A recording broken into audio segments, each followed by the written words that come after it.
Good morning, students. Today I am going to discuss about this chapter electric charges and fields, in which I will discuss these points, and this is in continuation with the episode number 7. This is episode number 8. So now the points to be discussed are area vector, plane angle, solid angle, electric flux, Gaussian theorem or Gauss law, and proof of Gauss law, calculation of electric flux of uniform electric field through the surface of the cylinder. So these are the 7 points which are to be discussed today. So now coming to the first point, that is area vector.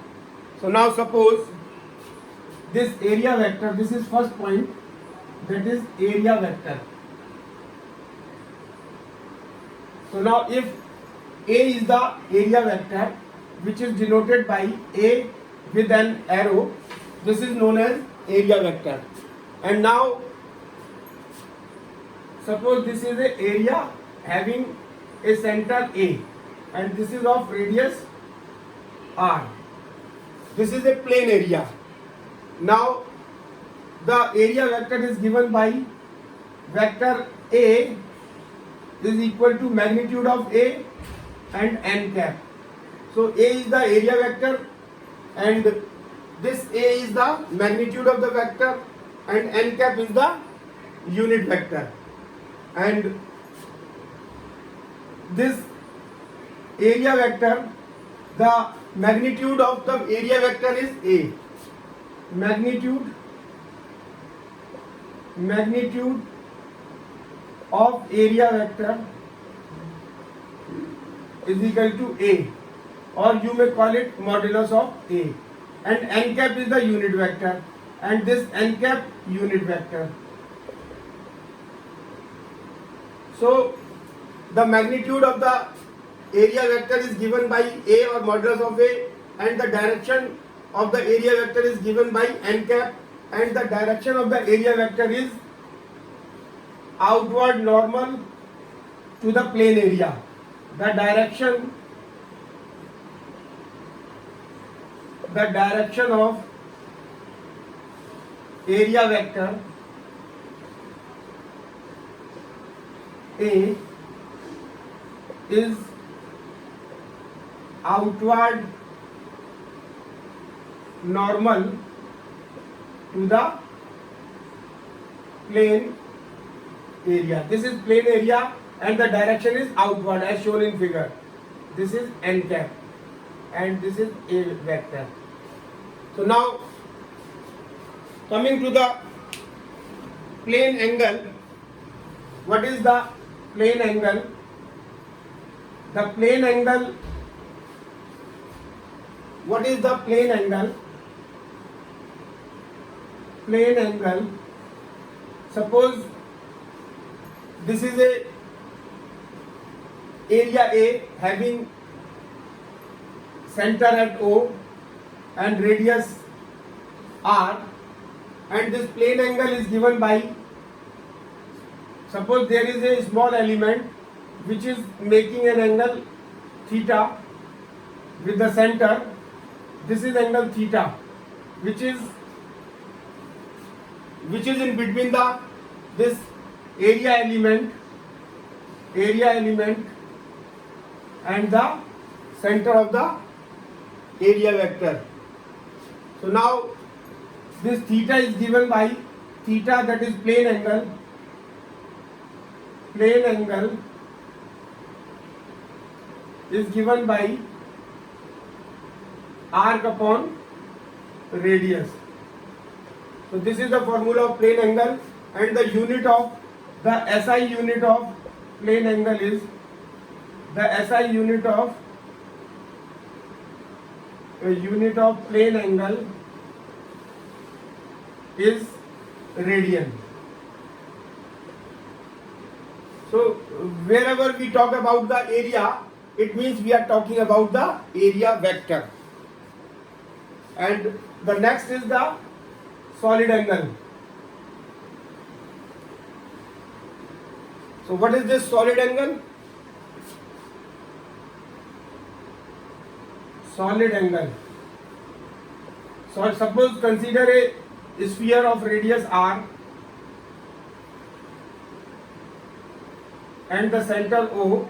This is radius r, this is the center of the sphere, this is a sphere. Suppose we are having a small element area on the surface of the sphere and which is making an angle theta at the center. Suppose this is theta and this is small area element, that is ds. Now this solid angle is given by solid angle is equal to area upon radius square, and we know that the surface area of the sphere is, that is surface area of sphere is equal to 4 pi r square. So if we write 4 pi r square in place of this area, that is 4 pi r square divided by r square. This r square will cancel and this surface angle will be equal to 4 pi, and this solid angle will be equal to 4 pi, and this solid angle is denoted by omega. So now I have covered this area vector, plane angle and the solid angle. Now coming to the next point, that is electric flux. So now this is fourth point, that is electric flux. We know that this electric flux is denoted by a letter phi. And what is this electric flux? The electric flux is defined as the number of lines passing through the element area. It is phi is the number of electric lines of force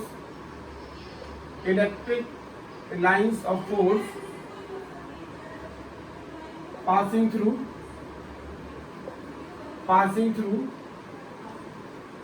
the element area. So this is the electric flux. So what is the electric flux? The electric flux is defined as the number of lines passing through the element area. किसी element area से जो number of lines, electric field of lines pass होती हैं, उसको हम electric flux कहते हैं. Now we take the example और we understand this electric field lines with the experiment, that suppose we are having this board and these are the arrows.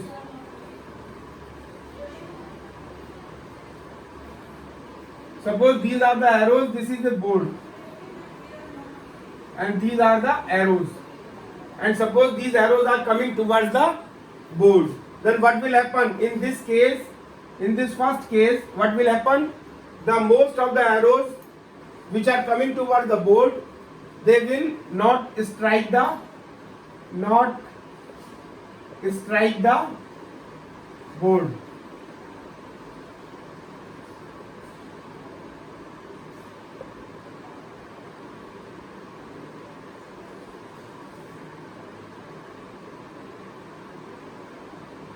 Arrows will strike the board.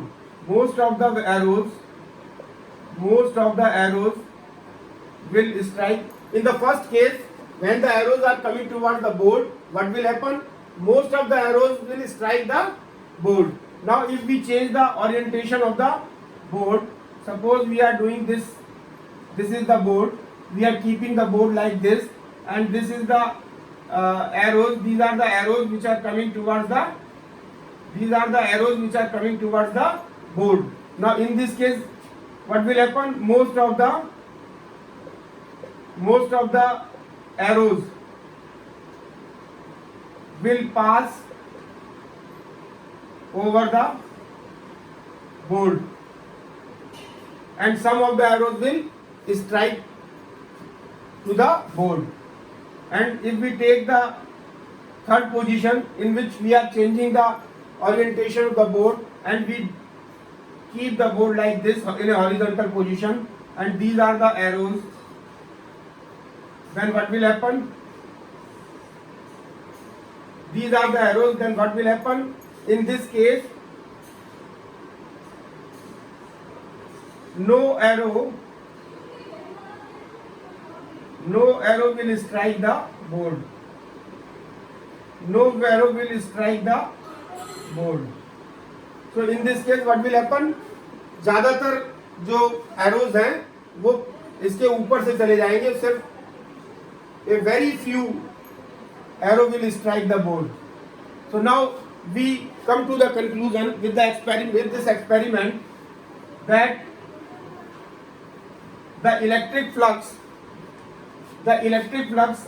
is not only depend upon the magnitude of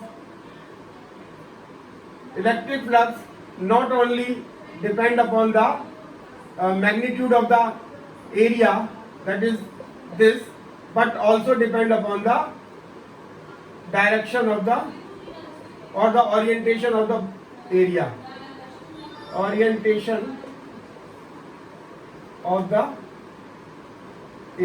This is clear from the experiment that the electric flux not only depend upon the magnitude of the area but depends upon the orientation of the area. Now coming to the next point, that is the electric flux, which is denoted by phi. Electric flux, this is denoted by phi. First condition, second is phi is given by E dot ds, that is dot product of this electric field intensity and the area vector, and this E dot ds is given by magnitude of E, magnitude of area, and cos theta, and this is electric field, this is area vector, and the angle theta is the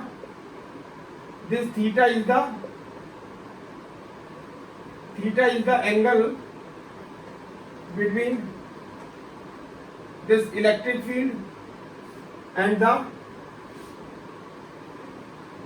area vector. This theta is the angle between the electric field and the area vector. So this dot product E dot ds, suppose if A is the any vector, B is the another vector, we know that the dot product of A dot B, dot product of two vectors, will be equal to magnitude of A, magnitude of B, and cos theta. So A dot B is equal to magnitude of A, magnitude of B, cos theta. From this formula we are writing here as E ds cos theta. Theta is the angle between the direction of the electric field and the direction of the area vector. And now we know that this is the area, this is the phi is equal to E ds cos theta, and phi is equal to product of the area and the component of the electric field perpendicular to the area. So this is known as, this can be written as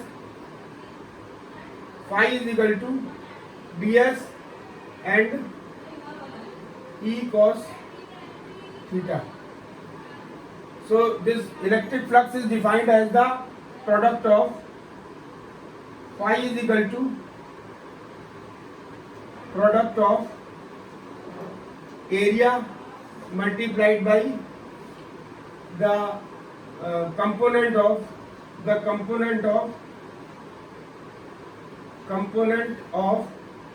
electric field in the direction of area vector. So this is the component of electric field in the direction of area vector. This is area.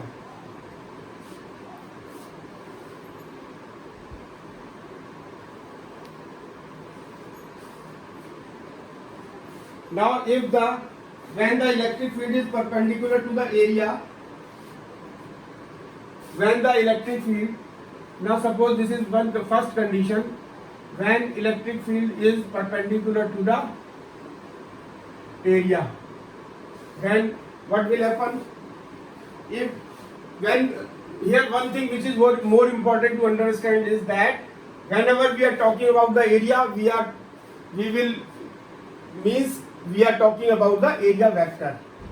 So now when this direction of the electric field is perpendicular to the direction of area, that means the angle theta will be 0.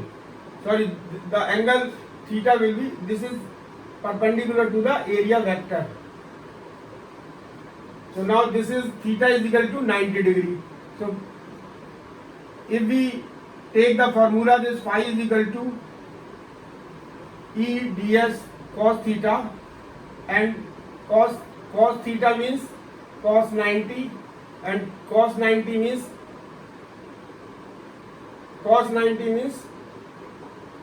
0. So phi will be 0.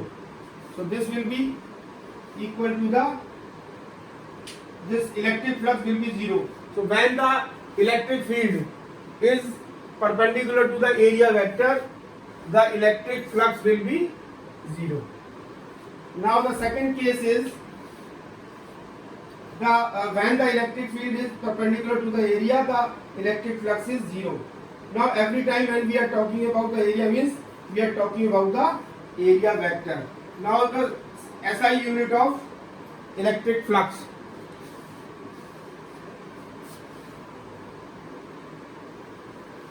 So now what is the SI unit of electric flux? SI unit of electric flux. Since we know that phi is equal to E into ds cos theta, so the unit of electric field is, what is the unit of electric field? Is Newton per Coulomb. The unit of electric field is Newton per Coulomb, and the unit of area is meter square. So the unit of electric flux will be Newton meter square per Coulomb. So this is the SI unit of electric flux, Newton meter square per Coulomb square. Now electric flux, this is the first unit, SI unit, and there is another unit of flux, that is SI unit of electric flux in terms of volts. Then what will happen? Suppose we know that V is equal to W upon Q. We know that V is equal to W upon Q. V is equal to W upon Q means the potential difference. This is by the definition of the potential difference, that V is equal to W upon Q, or W is equal to V into Q, and we know that this W is equal to F into D, that is force into displacement. So force, the unit of force is Newton, the unit of distance is meter, and this is volt, and this is Coulomb. So we will find this Newton divided by Coulomb is equal to volt divided by meter. So if we put the value of N by C over here in this unit, what we will get? N by C, we can write V upon M in place of N by C, that is V upon M into meter square, meter cancel, then this will be V into M, means volt into meter. So this is the second unit of the electric flux. Now the dimension of the electric flux. So what is the dimension of the electric flux? The dimension of the electric flux is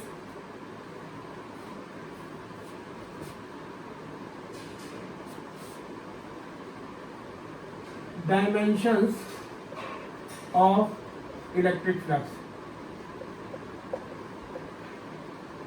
So dimension of electric flux will be M L 3 T minus 3 A minus 1. So this is the dimension of the electric flux. And now coming to this we can easily calculate it by the formula as we have calculated in calculating the units. Now the next is the Gauss theorem. So what is Gauss theorem? Gauss theorem or Gauss law. So Gauss law states that the electric flux passing through the electric flux through the closed surface is equal to the 1 upon epsilon times. What is Gauss theorem? This is a very important theorem. Most of the numerical problems are based on this Gauss theorem. So it is very important to concentrate on this topic. And what does this states? The Gauss theorem states that the total electric flux of a closed surface, because the Gauss theorem is applicable on the closed surfaces. So this Gauss theorem states that the total electric flux through the closed surface is equal to this phi is equal to the 1 upon epsilon 0 times of charge enclosed within the closed surface. This is the Gauss theorem. Gauss theorem states that the total electric flux passing through the closed surface is equal to the 1 upon epsilon times of the total charge enclosed in the closed surface. So this is the Gauss theorem, and Gauss law applicable for the closed surface, and the surface is known as the Gaussian surface. The surface which we are considering in this for this application of Gauss theorem is known as Gaussian surface, which is a closed surface. Now the proof of the Gauss theorem. What is the proof of the Gauss theorem? And one thing which is important regarding this Gauss theorem is that this Gauss theorem is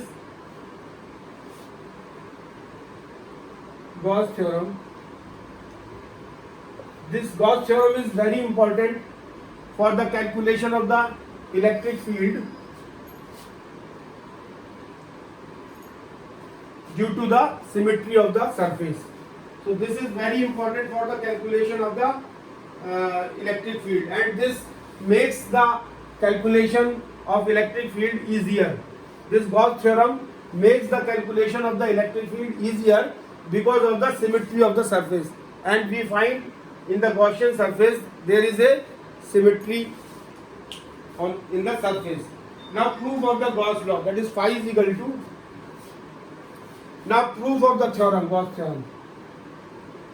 Now we have to prove this Gauss theorem, that is phi is equal to 1 upon epsilon 0 into q. We have to prove this Gauss theorem. So what we will do? We will consider a sphere of radius r which encloses a point charge q at its center. So suppose here we consider a sphere. This is a sphere and this is a radius r, and the q charge is at the center of the sphere. And what we will do, we divide the sphere into small area element. Now we will divide the sphere, the surface of the sphere, into the small element like this, which is making an angle theta at the center.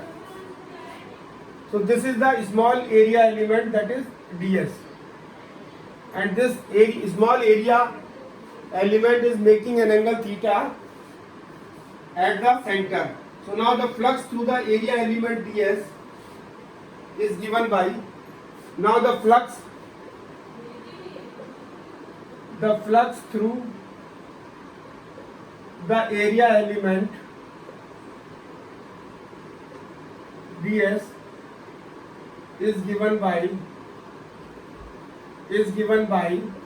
phi is equal to E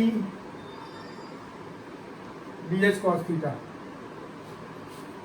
So this is the flux through the area element, and this is known as, this is dq. Since the flux is due to the small element ds, then we will write over here as a dq. That is the flux due to the small area element. And if we know that the electric field intensity q E is equal to, we know that the electric field is given by E is equal to q upon 4 pi epsilon 0 into r square. This is as per the Coulomb's law. Coulomb's law से हम जानते हैं कि ये जो electric field intensity है, this is equal to the E is equal to q upon 4 pi epsilon 0 r square and r cap. This r cap is the direction of the unit, r cap is the unit vector. So E is equal to q upon 4 pi epsilon 0 r square. So now if we put the value of E over here, then we will find that d phi is equal to q upon 4 pi epsilon 0 r square, and this is r cap and ds. So this is the electric flux on the small area element, and the unit vector is r cap, is along to the radius vector. This unit vector is, r cap is the unit vector,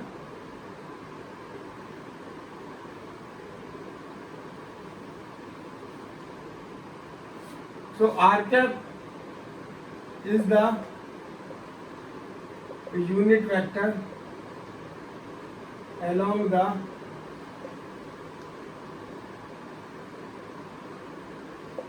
radius.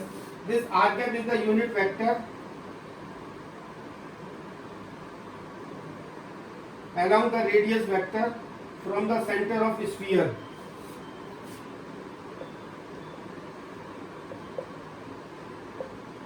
From the center of sphere. So this r cap is the unit vector along the radius vector from the center of the sphere to the area element ds. To the area element ds. So this is the direction of the unit vector, and r cap shows the direction of electric field E, that is along the radius of the sphere, and r cap shows the direction of electric field E, that is along the radius.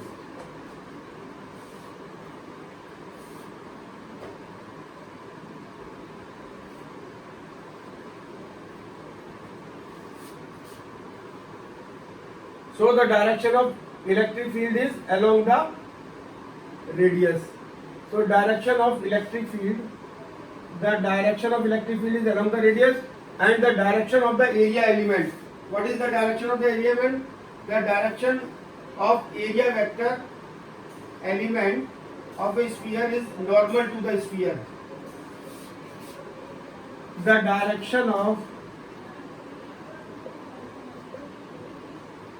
area element vector of the sphere is along the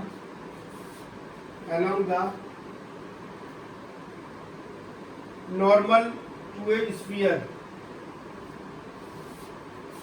along the normal to a sphere. at every point of sphere. So direction of electric field is along the radius, and direction of area element vector of the sphere is along the normal to the sphere at every point of the sphere. That is along the radius vector, and that is along the radius vector.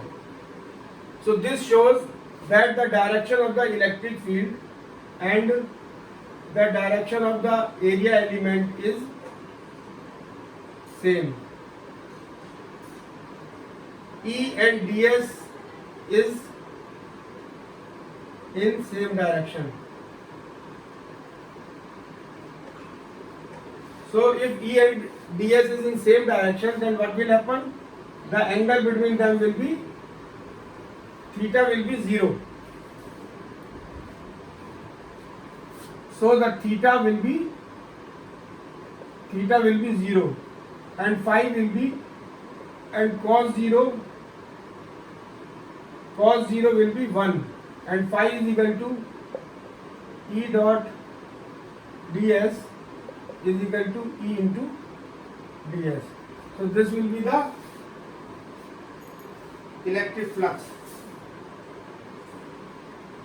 and this dq can be given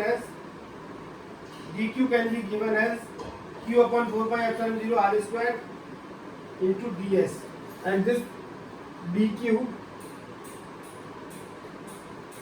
this d phi can be given as q upon 4 pi epsilon 0 into r square into ds. d phi is equal to q upon 4 pi epsilon 0 r square ds. Or if we consider if we take that for the total flux through the surface, if we talk about the total flux through the sphere, we will take the area of the sphere, and area of sphere is equal to area of sphere is equal to 4 pi r square. So we will put the value of area over here. This, when we talk about the total surface area, this d phi will become phi, and this ds will become s, and this s is the total area of the sphere, which is equal to 4 pi r square, and we will get the equation 4 pi epsilon 0 r square into 4 pi r square. This 4 pi r square and 4 pi r square will be cancelled, and this phi will be equal to 1 upon epsilon 0 into q. So this is the proof of the Gauss theorem, proved. So this is the proof of the Gauss theorem. Now coming to the next point, that is calculation of electric flux in a uniform electric field through the surface of cylinder. Now this is the point, this calculation of the electric flux of the uniform electric field through the surface of cylinder. So suppose we are considering the cylinder like this. Suppose this is a cylinder, and this is first surface, this is second surface, and this is third surface. So there are three surfaces of the cylinder. This surface 1 and 2 is the first 1 and 2 is the circular surface, and surface 3 is the curved surface.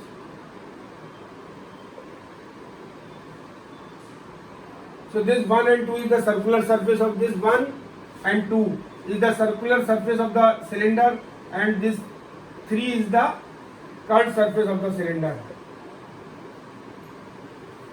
Now suppose what will happen, it is kept in the, and this cylinder is kept in the uniform electric field.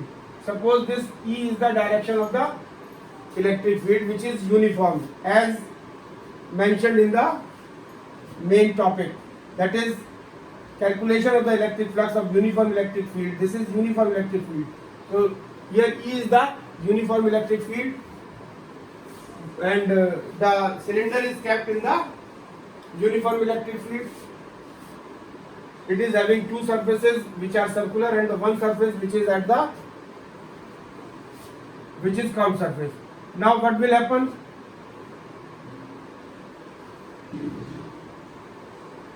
This will be the direction of the area vector. The direction of the area vector from this surface 1 will be outward normal, and the direction of the area vector from surface 2 is outward direction, but the both are in opposite direction. So the flux will be, since the direction is opposite through the surface 1 and 2, then what will happen? Since the direction is opposite through the surface 1 and 2, then the total flux, the axis of the cylinder is parallel to the, and the axis of the cylinder, this is the axis of the cylinder. The axis of the cylinder,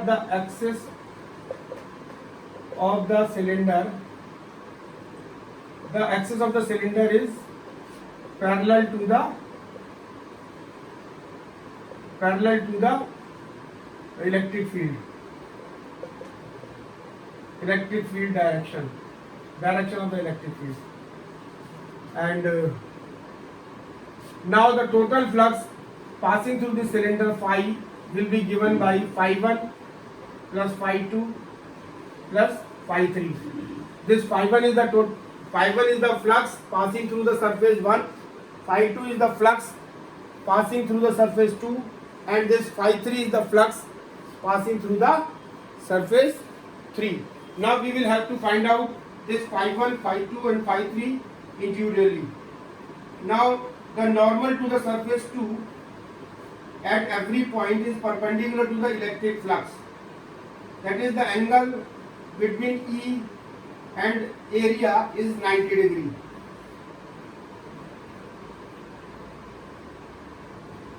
Since the direction of the area element will be normal to the surface. In case of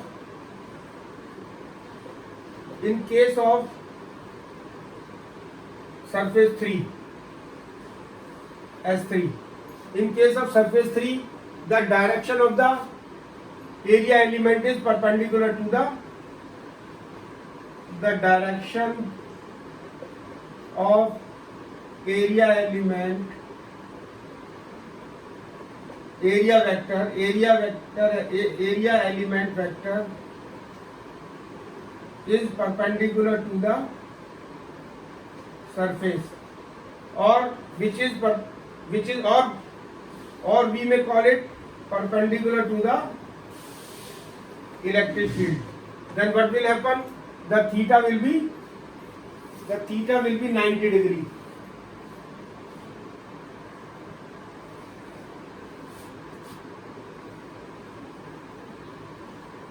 So in case of surface 3,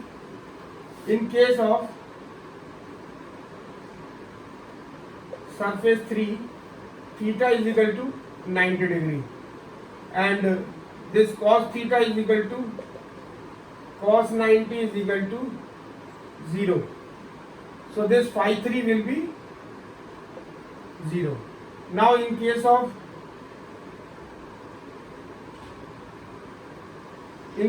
surface 1 and surface 2, what is the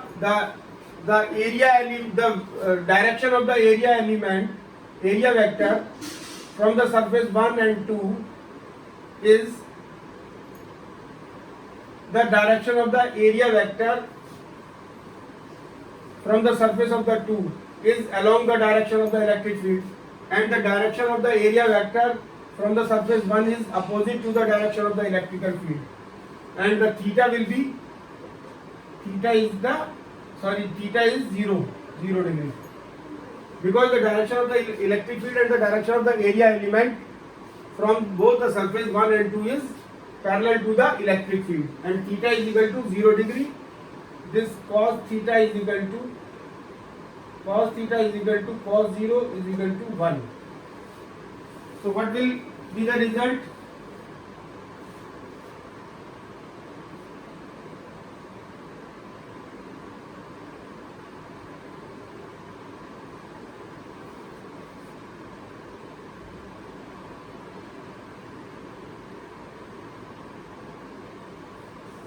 This phi is equal to phi 1 is equal to minus ES1 and phi 2 is equal to ES2. E is the electric field, S is the surface area of the this surface 1, and this is S2 is the surface area of surface 2, and E is the electric field. So now if we put the value of phi 1, phi 2 and phi 3 in equation, that is phi is equal to phi 1 plus phi 2 plus phi 3, then what will happen? The total flux will be this phi is equal to phi 1 plus phi 2 plus phi 3, then phi is equal to what we will get? This phi is equal to phi 1, that is minus ES1 plus ES1 plus phi 3 we have calculated 0 as 0. So phi is equal to, this will be cancelled out, this is 0. So what conclusion we have drawn? We conclude that, we find that the total electric flux of uniform electric field through the closed surface is 0. So we conclude that, conclusion is that the total electric flux through the closed surface is 0 in a uniform electric field. So this is the conclusion, that the total electric flux of uniform electric field through the closed surface is 0. So,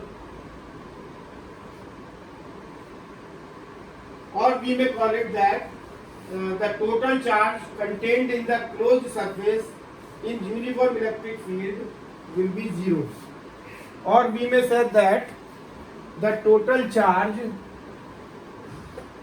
we can also say that the total charge contained in a